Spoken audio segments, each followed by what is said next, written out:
Yes, mbaniriza kade kano mwasibye mutya mwenamwe n'abagifollowinga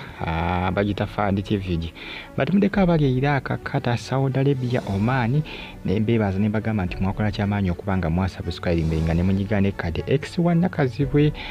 obulamu bwe kyamazima bo bwacyankalanira ddala. Mwami no balide muliya ku social media nga trending wabula munange bizemo kubanga bitrendinga ono bamukuti agisa kubanga ayagala kubanga yejjambula mu bwensi ayagala nakwewa butwa kwejjambula mu bwansi embeera yamufunirira omusajja oba kiki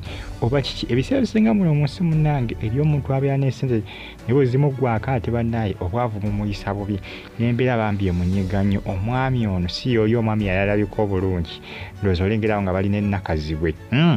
Nakaziwe yamukyawa abasinga bagamba mbu ekyamumusayisa yamuzuula nga yamuteeka mu luseke nakumufera anti yali amubalako kasente era ensonga lwaki bakola ki anti ensonga lwaki bayawukana wabula omwami ono essaawa zino alimba walabu oyo naye obulamu bwe ekyamazima body disorganized ayagezaako n'okwagala okuba nga yetta olw'ensonga nti embeera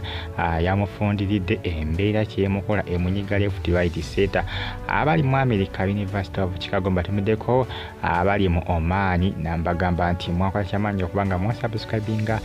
ne munyigane kade nenga bambi omwami ye embeera yesi nnungi nnyo X1 nakazibwe yagamba bannange nsi tebikyankwatako jjukira omwaka oguwedde gwa 2024 era omwami neyakola kyalabikira ndooza mu bifaananyi nga akola ki kugamba nga asula ku kkubo omwami yali dokita by profession ne munnange ebintu byamutabukako ebintu byatabuka manyi ebise bisinga bambi eri abantu bolaba ababeera mu mbeera n'ogamba waliwo yamuloga notukesa n'ogamba baddogo n'abasinga bagamba mbu eddogo lya ddala abamu bali wakanya bagamba nti waapi teri eddogo lyamu eddogo teririiyo naye eddogo lyandibanga lya ddala kubanga ekyamazima omwami ono bw'omwetegereza obulungi omwami ono embeera ye yakyuka obulamu bwe bwakyuka si oli omwami eyali yekola ki eyali kwegamba alabika obulungi omusajja eyali yekolera ebintu bye essaawa zino okufuna obufunyeezi okulya muntu wange kutoova kutunka bambi musajja wattu kugambye bangi abamusanga eyo mu gundi ku street ng'atudde oluusi asula ku butebe nga yebasa atudde z'omulengera mu kifaananyi yoyo omusajja wattu yoyo obulamu bwakutetenkanya ebintu byatabuka yageza kwagala okubanga munanga kola ki yejja mu bulamu bw'ensi onagamba nti omukyala yamukyawa naye nti okuva nakaziwe yamukyawa nti obulamu bwe tebuddanga ngulu mbu nakaziwe okumukyawa kyamubeerako n'obulamu bw'okubanga buddirira nze ngamba oba oliawo nakaziwe ndoza yasinganga okumusiponsalinga oba nga kyamukosaakoko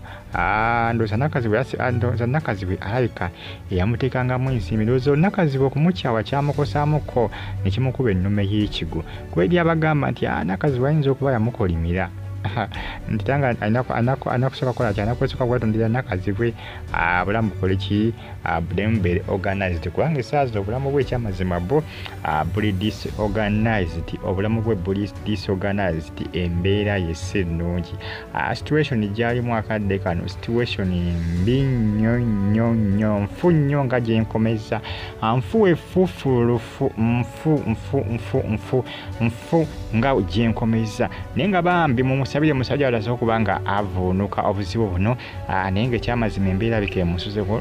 tukosa okwagala okwejjambulamu bw'ensi embeera yo yamususeeko musajja wattu jjukira information yokutandika okubanga kulaga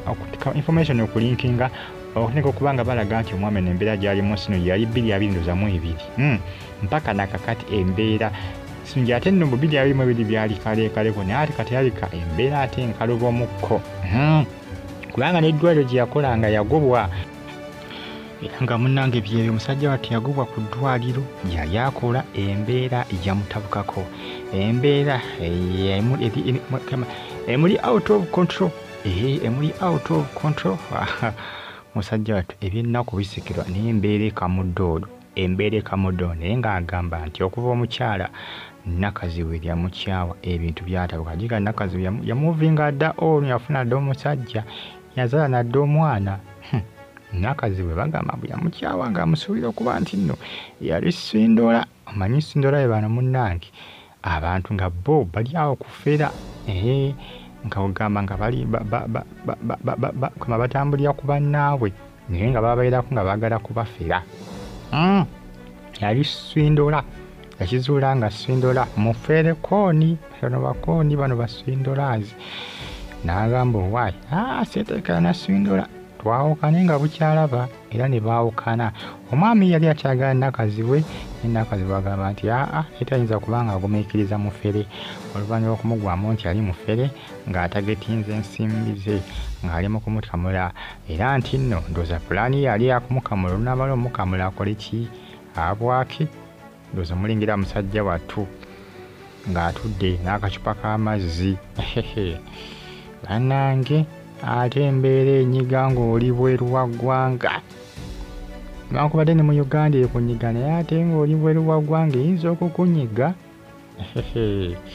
naye nga munange ensonga zeezo bagita Faadi TV gimwongere okuba nga mugifollowinga musubscribinge munyige ku kade